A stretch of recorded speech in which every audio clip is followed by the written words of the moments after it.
Friends, இன்றைக்கி வந்து சுண்டக்காய் வந்து துவையல் செஞ்சு நம்ம சாப்பிட்லாமா? வாங்க போய் சுண்டக்காய் போய் வந்து ஃப்ரெஷ்ஷாக வந்து நான் பிச்சுட்டு வர போகிறேன்.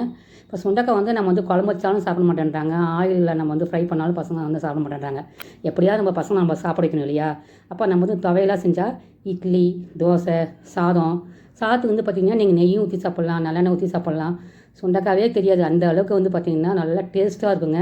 சுண்டக்காய் வந்து பார்த்திங்கன்னா ரத்தத்தை வந்து நல்லா வந்து நம்ம வந்து உற்பத்தி பண்ணும்.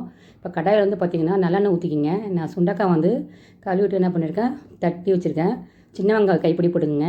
கடலப்பருப்பு வந்து ஒரு 2 டேபிள் ஸ்பூன் போட்டுக்கோங்க. காஞ்ச மிளகாய் ஒரு 3 இல்லை 4 போட்டுக்கோங்க. காரத்தன்மை போட்டுக்கோங்க. நல்லா லோ ஃப்ளேமில் வச்சு நல்லா நம்ம பொன்னிறமாக நம்ம ரோஸ்ட் பண்ணிக்க போகிறோம்.